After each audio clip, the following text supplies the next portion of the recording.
Hello, everyone, and welcome to this episode of Magicians Without Borders Conversations. This is episode 39.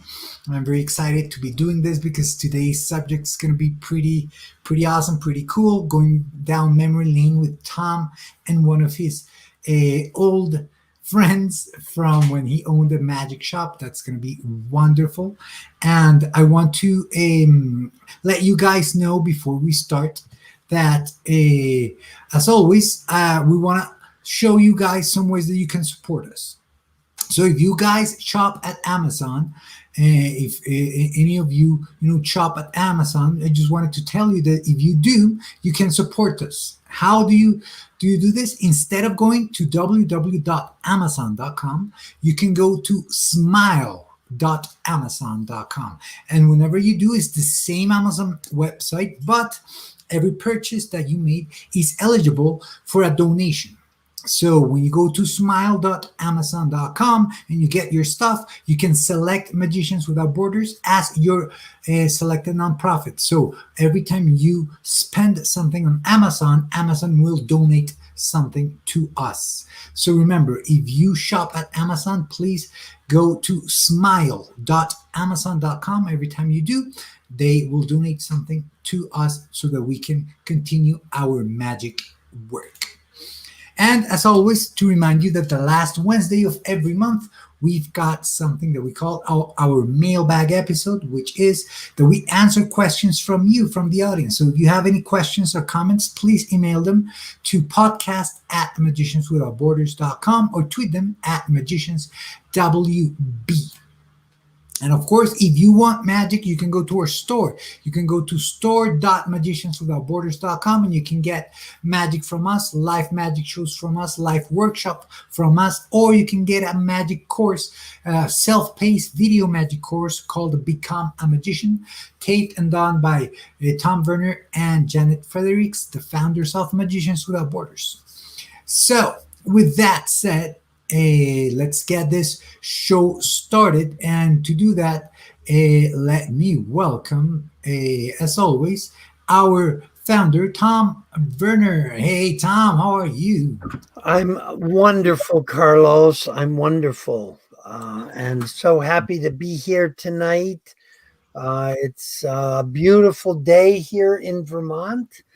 And I've been thinking a lot about you and what you talked about the show before last about all the troubles right now in Colombia and All the unrest. Yeah, and I hope something good comes out of that.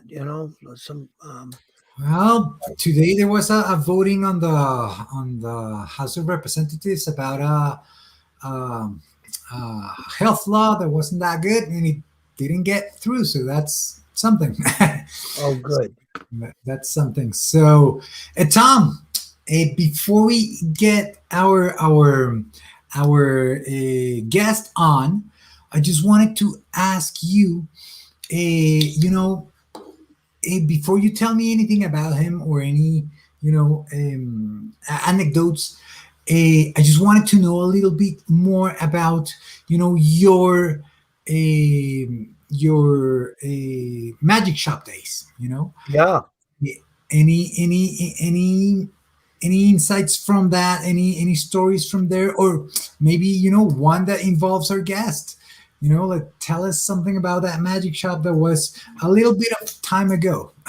Well, something that's interesting about the shop is, and I'm not sure exactly if I told this story. This is 39 hours we've been talking, Carlos. My gosh.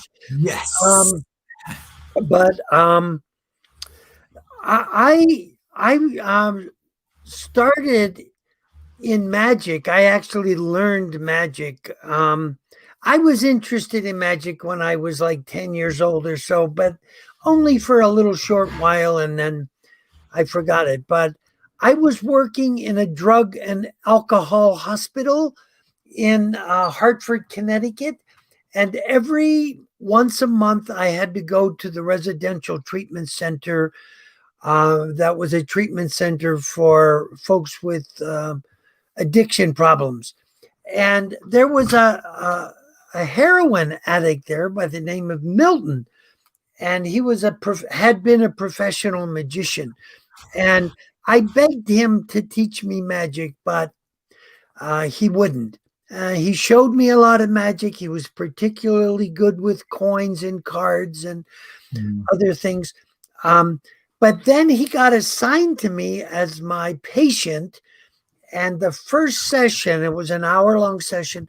First session, he came in, he said, okay, the first 50 minutes are mine and 10 minutes are yours. And for 2 years, during those 10 minutes, he taught me magic. And he was very strict.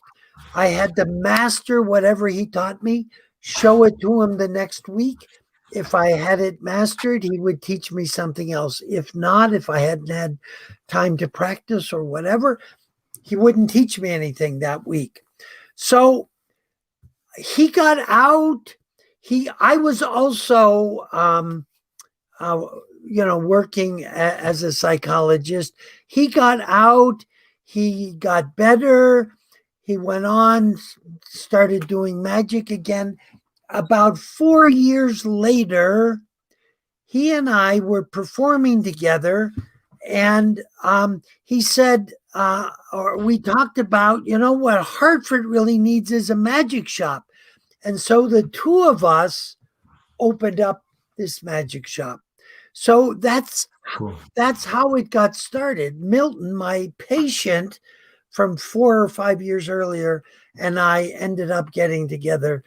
And I worked half the week in a psychiatric program at Hartford Hospital, and I worked the other half of the week in the magic shop. So that's how it got started. So Yeah. So cool, so cool. And I guess that has lots of memories with it, lots of stories around it. And I'm eager to hear some of those that include our guests. So anything, any anecdotes or stories that you want to share about our guest before we bring him in?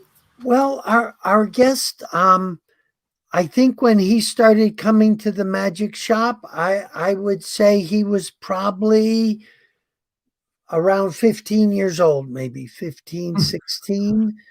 He can make that more accurate. It was around 1973, 74, like that.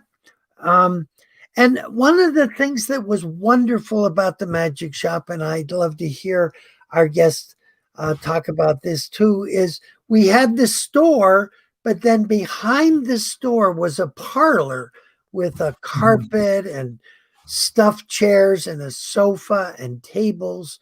And on Saturdays, which was our busiest day, um, old magicians from the Society of American Magicians in Hartford would come and sit back there and have coffee and talk. And if someone bought a trick, like if a young magician bought a trick, I'd say, "Oh, why don't you go back and ask Harry to teach you how to do that trick? Because he can do the ball and vase better than anybody." So they would go back there, close the door, and it was this wonderful transmission from the older generation to the younger generation. It was a very important part of the magic shop. So um, I think we ought to get our guest on here and we can talk about the magic shop. And he's a fellow psychologist, so we can also talk about magic and psychology and whatever else.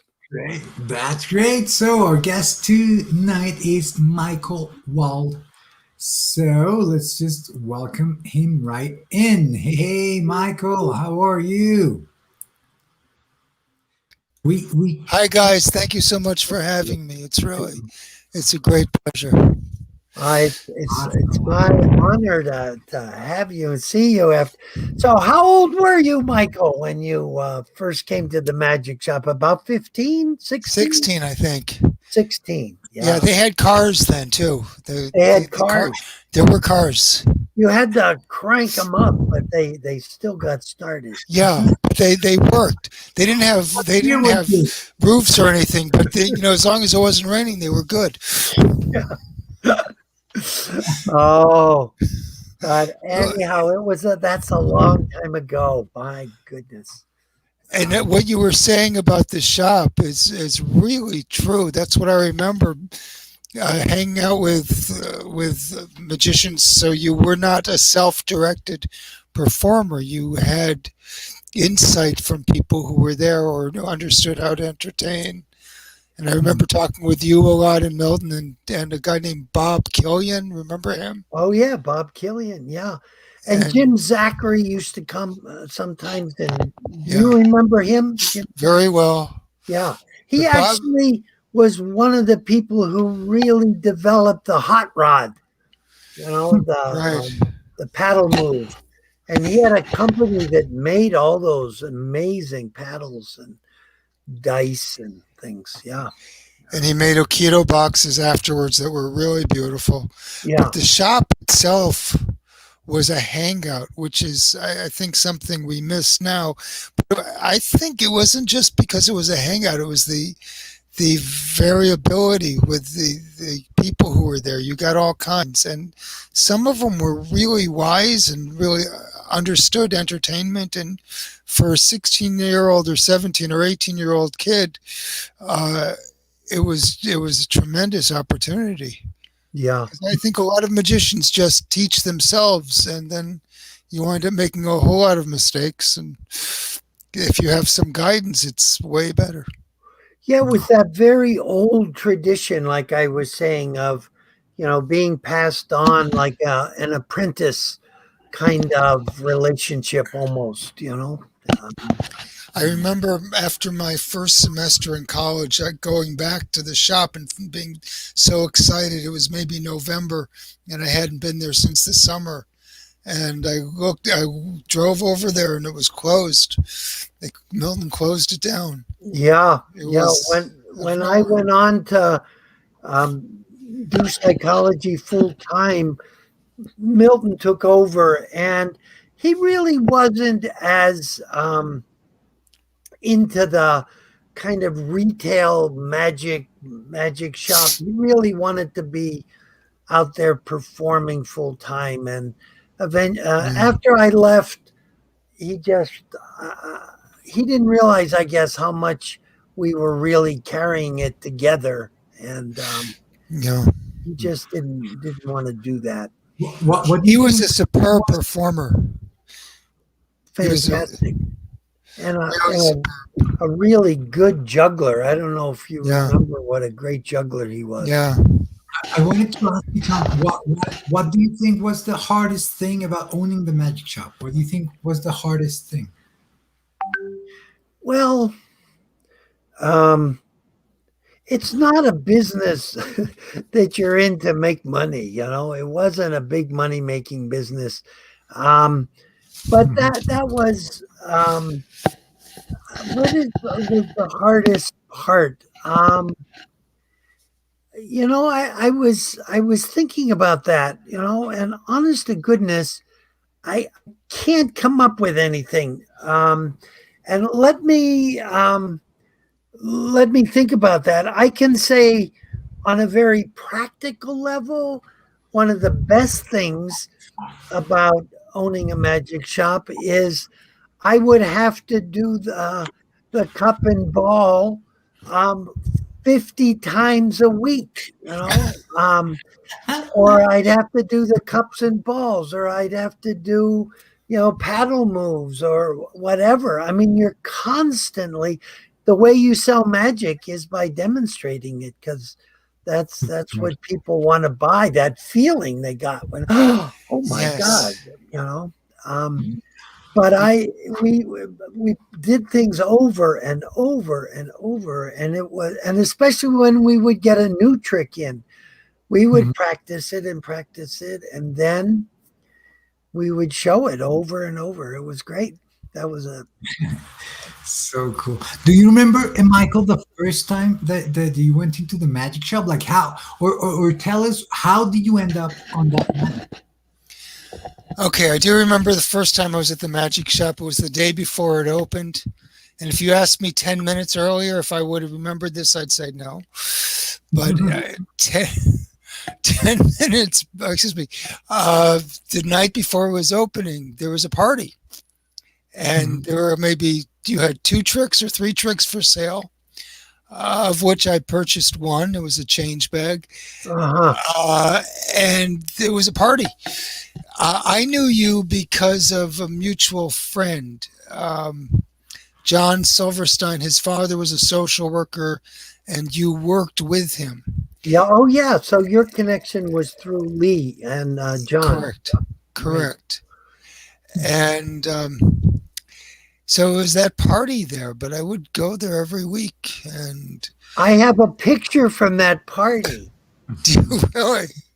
I do, and you're in it. There were, I mean, it was kind of great, you know, for a teenager to have access to all these adults, and very interesting, cool adults. It was pretty wonderful, and great opportunity, wonderful opportunity. Well, I don't know if you have that photo, Carlos. I don't know. Let me see. I'm looking for it because I was not there, Tom. So we're sitting. You may not have been born, Carlos. There it is. There it is. Oh my God! Serious? Oh God! Look at that. Wow. That's me in whiteface, and that's you with those white pants on, and a woman named Laura and Ruth. I remember Laura. Right. So this is That's you. That's me in whiteface there. Yeah. I don't know why I was wearing whiteface, but this was just as that party was beginning. Look at all that hair on my head. What happened to it? You were how old, Michael, over there? 16? You said? Yeah. That was right after World War II, I think. Yeah. Oh, It's really interesting. It's interesting that you should say we had 3 tricks. I think we had a few more than 3, but not very many. And we sold those, and we got some money, and we bought more, and we built up the inventory like that. We just didn't have any money, you know, to stock the store, you know, fully when we opened. We just had no money. But what was nice though is people would hang out there, and the adults would buy things. And that's, I imagine that's one way you help stock the store. Oh yeah, especially. I'm sorry. No, go ahead. I'm sorry. You also had a corner where you said, I think this was your doing, where you sold books. Remember being introduced to Carlos Castaneda there? Yeah, we had, besides magic books, and this is something, you know, maybe we can talk about. We would offer courses at the magic shop on things like Carl Jung, and you took a course that I did teaching Jung using the novels of I think 2 or 3 of Hermann Hesse's novels. Yeah.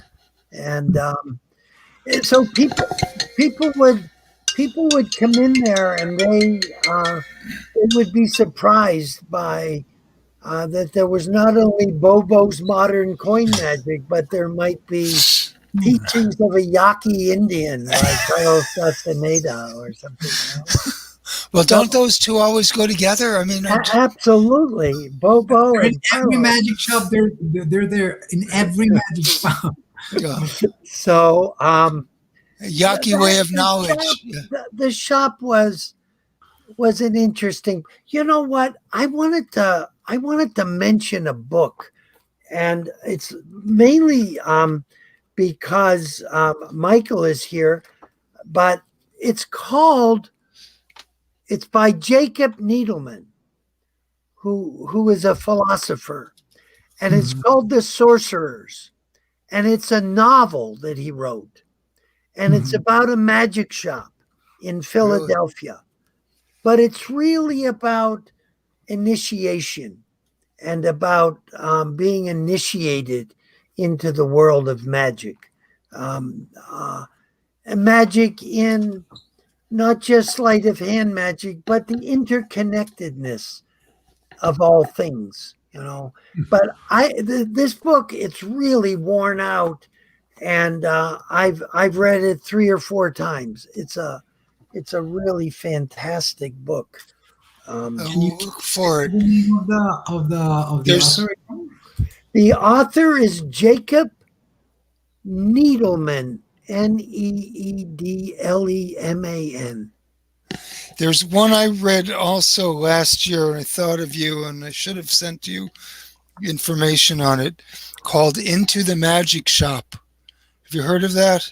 Yes, I have, but I forget. What is it about? It's similar. Oh, it's on neuropsychiatry, isn't it? And no, it's I think. Hold it. Into the. It's on realizing. Oh, yeah, it is. It's written by a neurosurgeon, but it's a discovery of mysteries of the brain. But it's also it's really about intention and how your intention can manifest into reality, and how to go about doing that, and how this guy who grew up in an impoverished area was exposed to a magic shop where they taught magic, and he was interested in that. But the owner's mother taught him about intention and visualizing your intention and making it happen, and exercises to do that. It was profound. I mean, but it was it was almost metaphysical, I guess. But he talked about how he became a neuroscientist coming from a very maybe desperate background, a background without any privilege at all, and how he envisioned what he wanted, and how he, through that envisioning, he kind of made it happen. Yeah. And he talks about it over and over. It's worth the read. Do you remember the author or the name so I can look it up? Yes, I do. He's a neuropsychiatrist or neurosurgeon.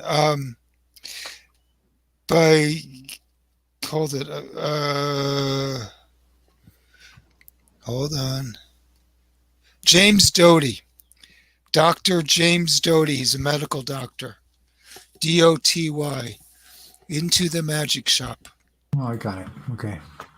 I think Carlos and I have talked a little bit about this. I'm a really great believer in the power of setting one's intention and pre-visualizing things, and I really think that's where it starts, and people have an intention whether they know it or not, and sometimes it can be a negative intention. You just think, oh, this is not going to work out, and it doesn't.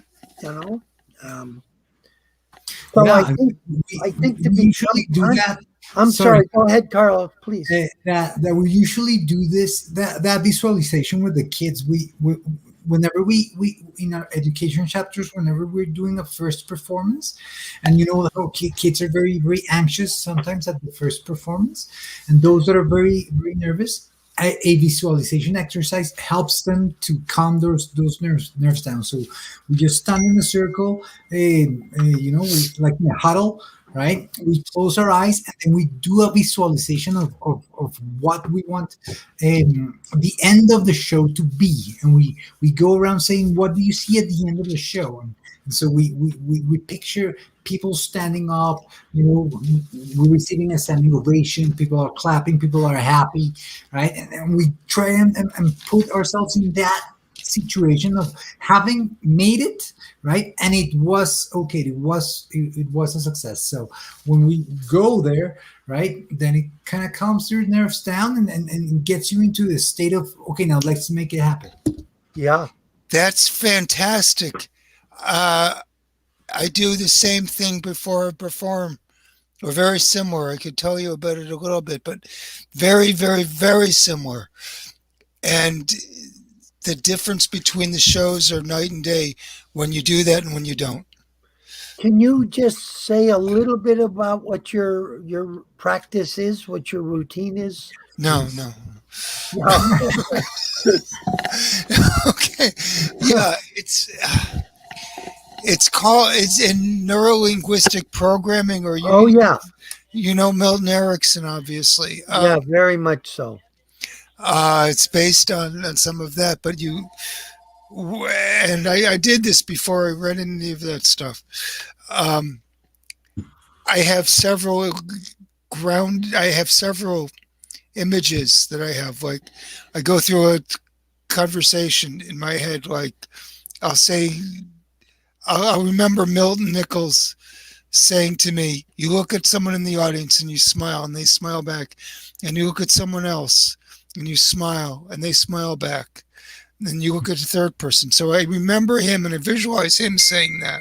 Wow. And also, I think I've done with you, and this was when I was in my 20s, I envisioned you and saying, I'm really nervous about this one, and you said something like, shit, that's nothing, don't worry about it.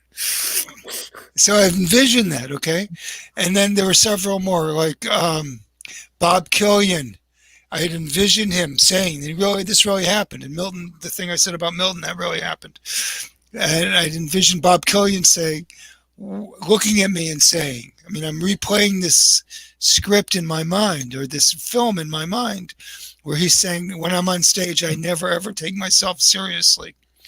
Now, the other one I do, which is really good, I envision all the positive things, people who've been supportive, people who've been kind, love coming into me. And I envision that, like someone saying something kind, something nice, someone offering, and it's like light coming into my hand. And then in the hand, you have each of these positive expressions you hear is like a flash of light coming into your hand. So you're holding a ball of light, and then you envision the audience in front of you.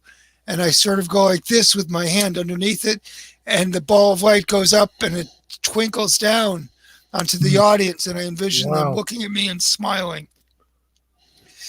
And it just sets the proper frame of mind. And so you have very positive experiences, and you anchor yourself in those.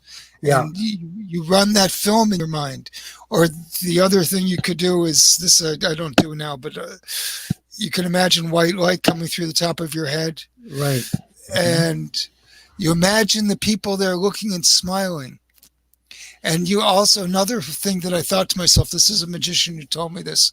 He told me that once he started liking his audience, he was told this show's got a lot better. So I think I run that film of, can you see me now? I think you're losing me. I don't know. I'm not, okay. No, so I can see you. Okay, so I remember him saying, my shows got better when someone said, you don't seem to like your audience. And so I run that film in my mind of him saying, I like my audience. And I think to myself, okay, I like my audience. I really like them. I really want to be here. I like them. Yeah.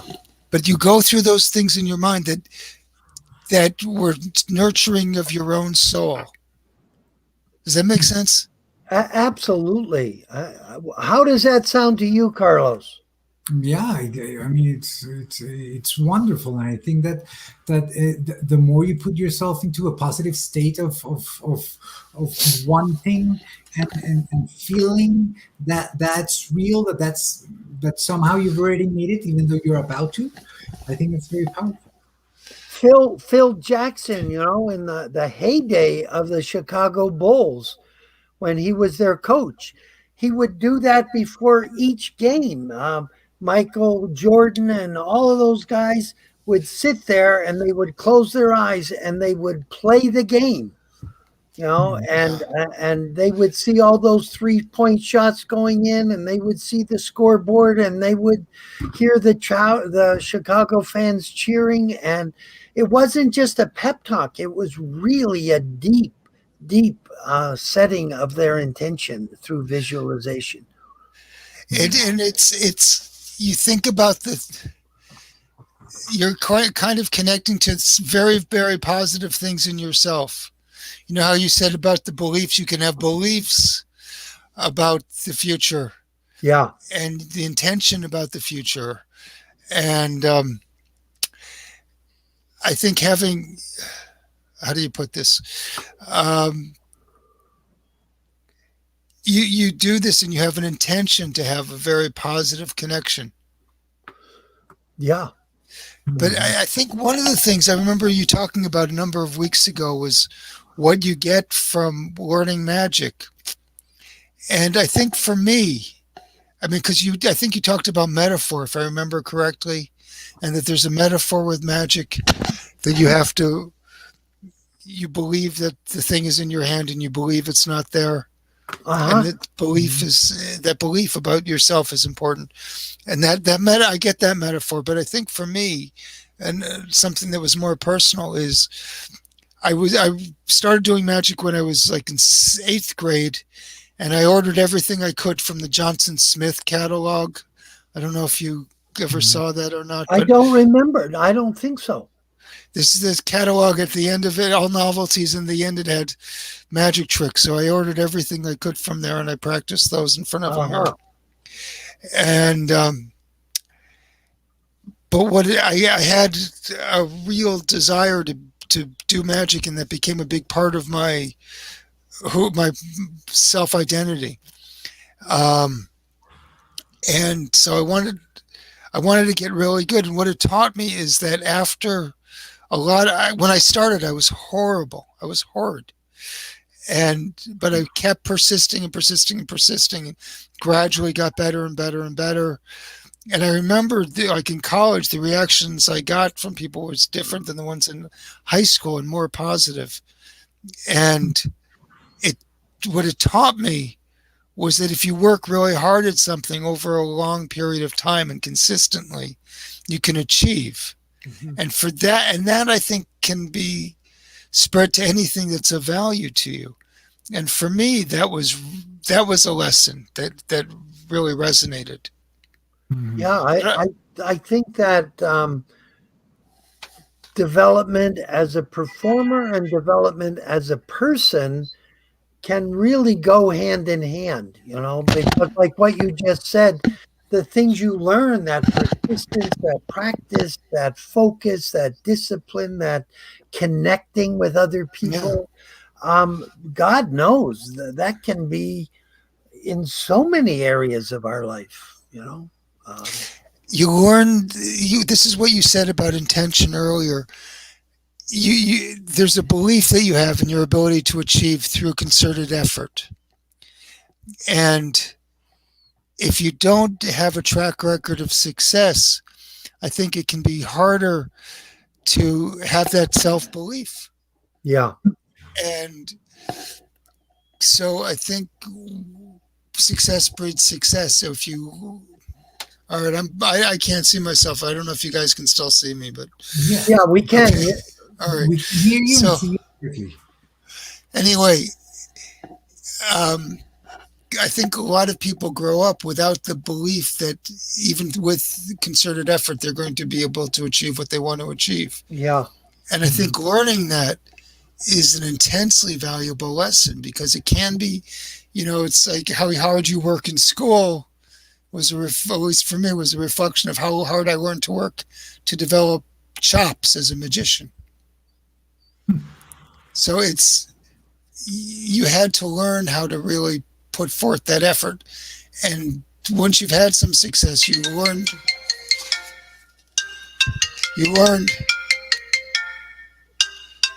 I don't know how to shut. Okay, there we go. So you learn that it is in fact possible. Yeah. To achieve success through concerted effort over time.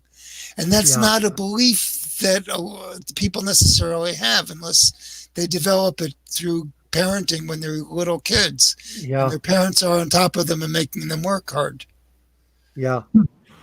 So that was for magic. For me, that's one of the lessons I really took from magic. That if you work really hard over time, even if you suck when it starts, little by little, you're going to get chops. Yeah. Yeah, absolutely. I think that's wonderful because I am tying that to what I am feeling now with the education programs that we have. Because at the beginning, kids are very eager to learn the secrets, right? And they're like, "Oh, let me know how it works. Let me know how it works," right? But then when the challenge is to perform, right? Then they're like, "Oh, but I'm not that good. But I don't know. They're self-conscious. They care a lot about what other people say, etc., etc." But through time, the ones that plow through it and that somewhere have that belief that if they get good enough, then they're gonna get good results. And when they start seeing them, right, the ones that stuck with it, right, and now are seeing the results, right, they have that belief, right, and they can then translate that belief to anything. Right, meaning that if I learn how to whatever, right, do design or go study, right, like if I get the repetition in, right, eventually I am going to get good at it. Eventually I'm going to get the results that are positive, but that's not going to happen immediately. That's not going to happen right now. And I think that's the biggest disconnect and the hardest thing for our students is getting that it's not right now. Like if you suck right now, if you did a terrible job right now, or just are not good right now, over time with practice, you can get good, but you have to put in the work. And having that perspective over time, I think is the hardest thing to do. That makes total sense to me. What I would add to that is I think it helps if you have a real desire to, a motivation to do the magic or do whatever. I don't care if it's doing math or doing art or drawing or whatever it is, but something that touches you on a personal level. Magic happened to be it. I think for us, I know certainly for me, but if you have that personal motivation, that personal connection to whatever the art form is or whatever the craft is, woodworking, over time, you purposeful effort over time, you little by little by little. Yeah. Having that initial connect. That story of doing something over and over and getting really, really good at it reminded me of a story. I think we may have told this a couple of weeks ago. I can't remember, or I told it to somebody. Some young magician, who was probably 18 or 20 years old, met Howard Thurston outside his dressing room door. Oh yeah. And the guy went up to him. He said something like, I think I know 800 tricks. And Thurston said, "Wow, that's fantastic. I only do 8. I only do 8. I remember you telling me that as a kid. Really? Yep. Yeah, but he does them perfectly, and he does them every night, and it also reminds me the difference between an amateur and a professional, right, is an amateur does different tricks for Right. the same audience, and Yeah. a professional does the same tricks for different audiences. Yeah. But There's nothing like being in front of an audience many, many times.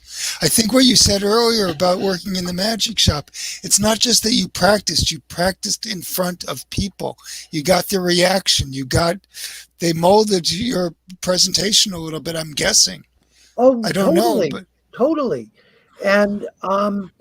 And you get, someone reacts in a certain way, or one day you say something, and whoa, you got a really good response. So that gets yes. incorporated into your pattern. You might do it with the next person and it falls flat, and Yeah. or and then you try it again and you keep. Yeah, it's wonderful being. My best development of like a new trick was when I was doing a county fair here in Vermont, Addison County Field Days, it was called. And I was there for 7 or 8 days, and I did 5 shows a day. And Oh, I was yeah. in the same tent, a little tent, and the audience came in, and I did one like every 2 hours or something. And it was the best way to Yes. introduce a new trick into my routine, because I would do it and it would go well or it wouldn't go well, or people would respond in a certain way, and I kept by the end of the week I had done the trick in front of a live audience, 50 or 60 times, and Nothing like that. That's fantastic. that was a terrific venue for especially developing new material. It was great. Yeah, I think that when you're in front of an audience, this whole thing with video performing, you know, best of luck to anyone who does that, but not for me. It's different. It's very, very different. Certainly, like we've had to adapt, and the reactions they're very different. But yeah, you need to adapt yourself to that as well. Like you can get connected, but it's different. Of course, it's way, way, way harder. But I mean, it's a different medium, I guess. Yeah. You need to adapt to this medium, and people that are naturally performing in front of a camera, they'll have an easier time adjusting. But I wanted to take us back to this. So all of this Oh that my you're telling God. us, that Tom and Michael, was learnings that you got through the years, and then you apply them to the magic shop, or you think you learned them while you were in the magic shop? Because look at this picture. You see, it's so old that it's not a picture; it's a drawing of you guys. That's it. That's it. That's you can see I'm over on the right again. I have hair. Oh yeah, my hair was really long. Yeah. The address seems like the year. Do you see the address over there? Yeah. Oh, 1768. Yeah, that was the year. Yeah, yeah. 2330366. That's great. Yeah. That was before the cameras were invented, I think. Yeah, this was the cover of our little mimeograph Oh, catalog. right. What was that called? The Mimeo what? Mimeograph. Yeah. So even though it was a long time ago, you did have great guests in the magic shop. So can you tell us a little bit more about this lecture with one of the biggest magic teachers of all time, the professor? Can you tell us a little bit about it from you, Tom, the point of view of you booking this, getting in touch with him, then how to advertise it, and then Michael, I understand you went there, right? So, Yes. so from your perspective, how was it, having Di Verner there, for a lecture? So, Tom, how did this come about? Well, I'm not exactly sure how. Well, we were very in touch with the magic community, so we must have heard that Di Vernon was doing his third farewell tour, which is absolutely true. He lived to be so goddamn old that this I think was his final tour actually, but he just stopped doing tours because I think he didn't really want to do it. But it was outrageous. It was $1,000 he charged for the lecture, which in 19 what I don't know. It says 1976. 1976, $1,000. Even though what's it say? There was a 5-hour lecture. You know, Was it that long? I don't know, but that's what we said. I don't know, but we wanted to limit it.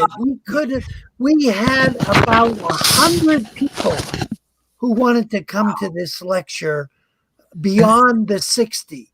And we just said no, like we promised people this was going to be as absolute. And if you put 25 into 60, we didn't make a lot of money on this lecture, since we had to pay Vernon $1,000. And it was at the Hilton, so it was expensive to rent the venue.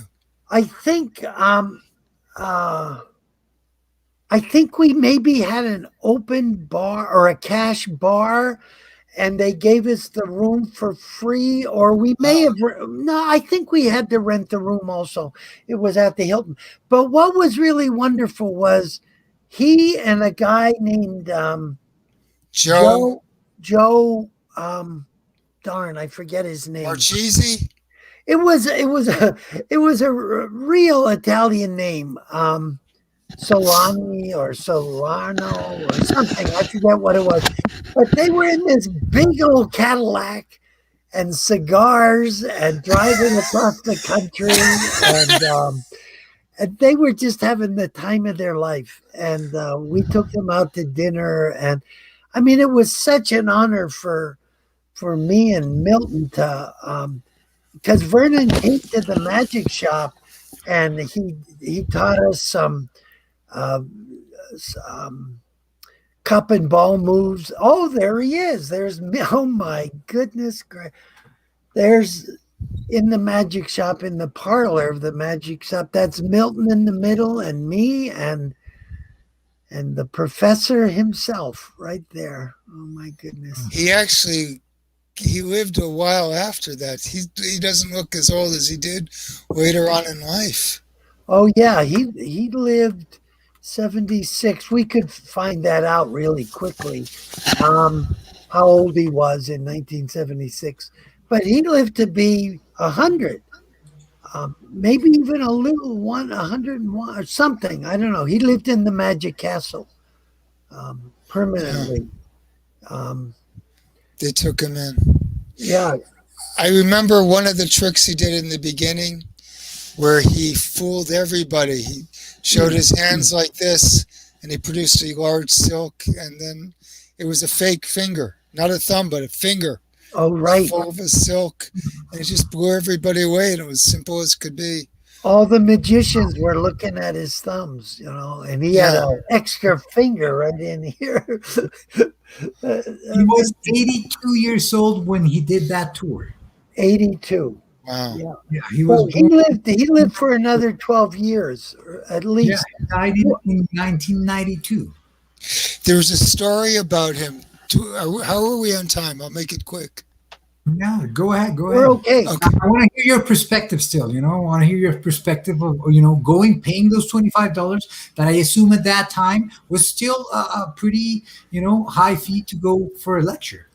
For a high school kid, compared to now, and it would probably be more like $250. Yeah. It was an exorbitant high. I mean, your English is wonderful, Carlos. I don't know. Yeah, but it was an incredibly high fee. It was an unheard of fee. Yeah. And I mean, a few years later, there was a fee for Slidini's books, which was $40, and people couldn't believe how outrageous that price was. Yeah. But $25 was a lot. It really was a lot of money, $25. And if we had sold 150 tickets, we could have sold it, made it $12 or $10 or $8 or something. But we really wanted it to be small because we knew he was going to be doing coins and cups and balls and different things. Look at you! How Oh was my it for you, God! Michael? Yeah. How was it for you, Michael, going there and being part of a lecture in that magic shop? It was wonderful having the magic shop and going there on Saturdays and talking to people and being mentored. That was spectacular. I really like what I do a lot. I think I have Tom to thank for that. I never would have become a psychologist if you didn't Wow. expose me to that. And so I cannot ever thank you enough for that. Wow. Thank you. And That's I mean, amazing. I love what I do. I mean, I go to work every day, and it's like I pinch myself, like I would do this for free. you um, but and I think there's a lot to be said for having mentors. I think that's a big, big, big deal. Mm. And I think I thank you for that too, because I really see you as someone who very positively influenced me. I know Yeah. I've thanked you before recently, but again, Thank you so much. and Carlos's stage yeah, name is Mentor, and really, he was the teacher of Odysseus's son, right, in the Odyssey. Mentor, okay, and he taught Telemachus, Odysseus's son, and that's where we get the term mentor is from. It's really, that old, It's 5,000 years old. But what is it about? I think Carlos is a mentor. He's not just a teacher to the kids. I think like the older ones, like Diego and Tamara, and those folks are really guided by you in their lives as well as in their magic. I think they really look to you, and you inspire them. You know. Carlos, that is so important. That is so wonderful. Yes, I think That's it's pretty cool to have that experience on both ends, because when you say having mentors is important, you only know that if you had one, right? Because if you've never had one, you don't see Yeah. the value of it. there's actually a lot of research showing the value of it. It's not just we're thinking out of our head, oh, this is such a nice thing. It really there's plenty of evidence showing that it's. I'm sorry. I hope I didn't cut you off. No, but I mean that's so key and so important, because it's so overwhelmingly important, right? That it's sometimes for people that know it, that it's obvious, like, yes, go get a mentor, and if they can, they become mentors of somebody else, right? But again, people that are mentors have usually been a mentee before, right? That's what I see here. And in the reality of the kids that we teach, that's not part of their reality. That's just like, what's that, like people of authority, right? Or they just see them as somebody that wants to limit their freedom, right? Like teachers, or like people that employ them, or they're just people that are there to tell them what to do and how to do it, but that's it, Wow. right? Not to nourish them, and show them how to use what they know to make up the future that they want. And it's hard being a mentor sometimes. It's hard when you sometimes don't see the mentees actually getting going where you want them to go, and where that they're capable of, right? Because of their circumstance. Mm. It's And still it's valuable. and it's kind of, I think of it in a couple of ways. One, it's like you're knocking over a domino, and that knocks over other dominoes, and you're not going to necessarily see where they're going, and you don't necessarily know the impact you're having. But I think what's one thing that's important, this was taught to me by a nun who I worked with in the beginning of my career, and it's like throwing spitballs at the wall. Did I mention this to you? No. It's like you keep throwing them, and what's important is you keep throwing them. You never know which ones are going to stick, because you don't. I mean, this is what you were saying, Carlos. And I think nourishing is a perfect word, because that's what you're doing. You're nourishing the soul. And you don't know where it's going to wind up. But one place, if you keep doing that, I think, and this is just a personal belief, you'll hear back in the future from people. So you'll know some of it. But they'll also do it for others. So I think I really take the idea of mentoring really seriously. I think it's profound, profoundly important. Yes, and I think that when our students see what we're doing for them, most of them, on the feedback that we receive, they're eager to hopefully part of replicating the system or replicating the program, or just helping out kids that are in the same situation, or that they were in the same situation that they were in when Magicians Without Borders came into their lives. And I think that's so key, that we've instilled in them that notion of, I don't know if it's paying it forward, or but that kind of mentality of, hey, let's try and mentor somebody else, so that they can then become what they can fulfill their ambitions. And we see that in kids that are now the teachers of the program, people like Priyanka or Marisela in El Salvador, or Tamara here in Bogota. They feel this responsibility, and they word it that way, right?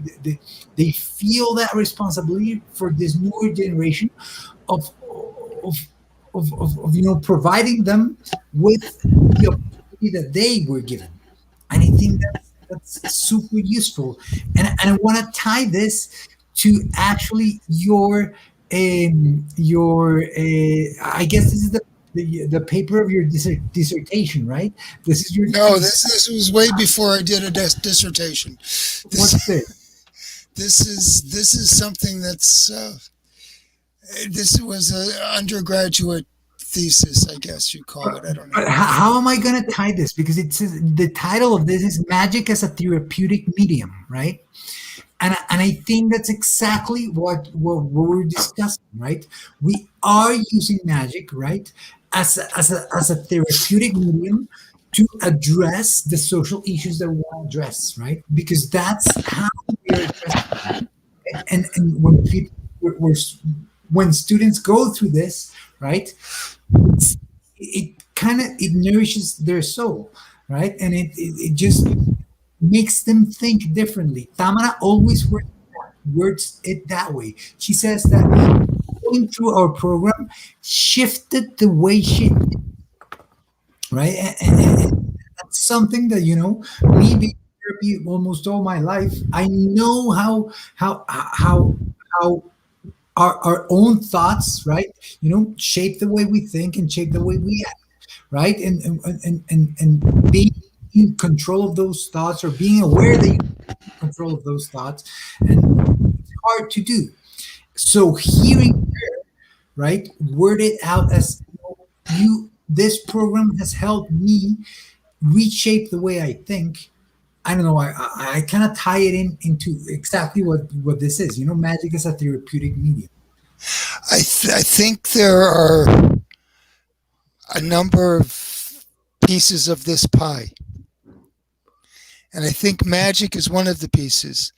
I think there are other, my guess, this is just my speculation. I think some of the other pieces may not be so obvious. The connecting with people, Another piece is that you have a sincere enjoyment for it. I mean, it could just as easily be woodworking as a therapeutic medium for the reasons I mentioned earlier. But one of the or it could be acting as a therapeutic medium, because you develop the skill, it's the belief in your own capacity to achieve through concerted effort over a long period of time.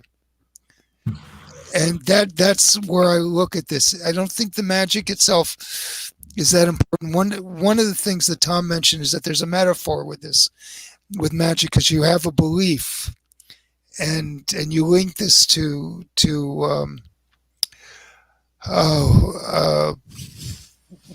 what's his name, Milton Erickson. So there's a belief, and so that there's the thing in their hand. So you have a belief in your own capacity. So but this was your thought, and then that's true enough. But I don't think that's the biggest piece of the pie. I guess there are a number of pieces. Well, that's my own perspective. Let's think, Carlos, about maybe even in 2 weeks after our mailbag, that we pick up this conversation if Michael's able to do it. I mean, something we were going to talk about tonight. Also, there were 4 or 5 other things, but one of them that I really want to talk about that I don't think we've ever really talked about on the show. I talked about it a little bit as happening at the beginning of the founding of Magicians Without Borders, is this idea of synchronicity. I think synchronicity is magic in the world. And I really think it's the big magic in some ways. I'd love to talk about that. I'd love to talk about this pie. What are the pieces of the pie? I think also more about mentoring and we could, I don't know, there are a bunch of things. I just think I think we've had such a good time here with you, Michael. Like, if you're up for it, if you want to join us in 2 weeks, I think that's wonderful. I would be my pleasure. Carlos, I would love to, but I think what you're doing now there is really, really great. I think you're nourishing. Don't take that lightly. You're nourishing the soul. Thank you. It's very, very much appreciated. So let's wrap this up here with a question that we ask everybody, right? But we'll continue this conversation because it's just so fun and so deep that we want to have you again, Michael. But even though you've said it, do you think that Michael is a different person because he learned magic when he was a kid? And if so, in what way?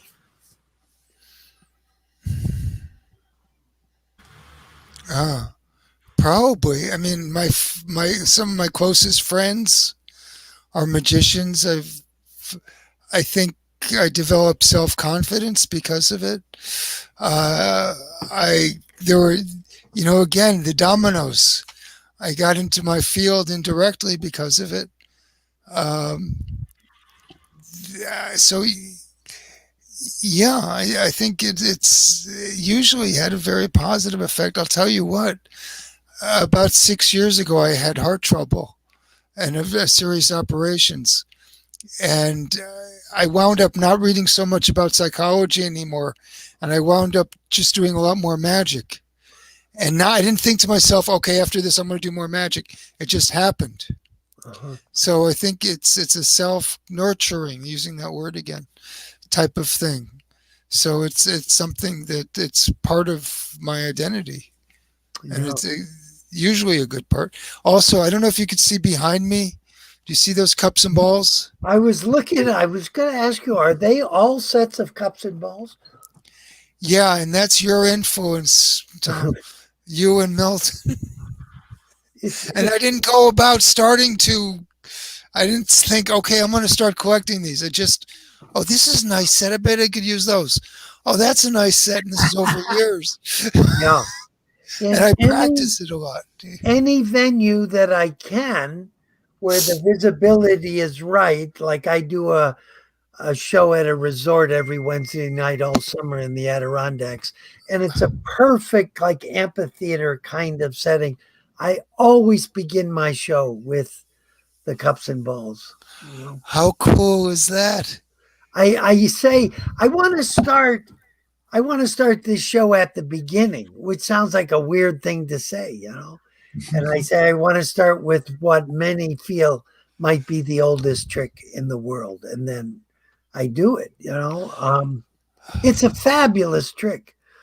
It's a terrific trick. I have done this very, very, very rarely. I practice it all the time. Not every day, but 4 or 5 times a week. 4 or 5 days a week.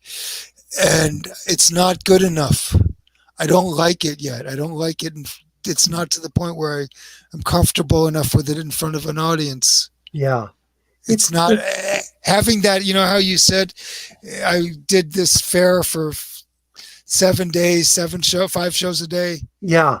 That's what I need with it in front of audiences.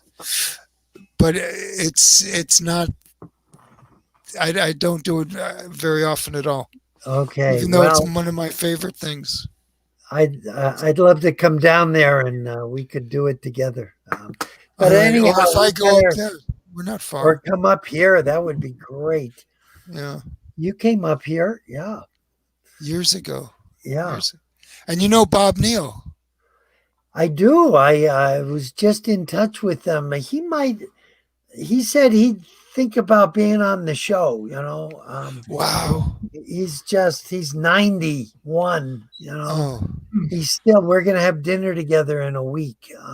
He and his wife and Janet and I. Nice. Wonderful. He just lives down in Middlebury, which is great. Oh, they moved. Okay. He used to live down here before he published any big magic books or before he became famous. Now he has about 15 books. It's amazing how much he writes. Wonderful. We better end. Okay. This is fantastic. We're going to wrap this up. We can, hang out after this is done, and we're definitely going to have you back, Michael. So just for everybody that's been listening, thank you so much for being here with us. Any last words for this episode, Tom? I just would like to say to anybody who is listening now or will hear it in its various forms, this has been such a stimulating conversation for me. I imagine it has been for you also. All the things about being a mentor, if you have stories about that or questions, or what magic has done for you as a person, not just as a performer, anything, please send those questions in so we can incorporate them next week and in the conversation that we're going to continue with Michael. So thank you, Michael. This has been such a wonderful evening, and it's been an important week for me, reviewing my life in some ways, because I lost a really, really close friend, and seeing you, and it's just all somehow part of this week in a wonderful way. So thank you so much. Thank you. This has been absolutely great, and it's wonderful to actually be able to talk to the two of you and just not watch the two of you. Yeah.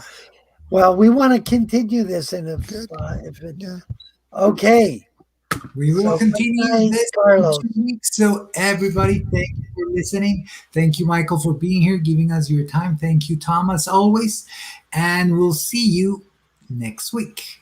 Bye-bye, everybody. Bye-bye. Good night. Buenas noches.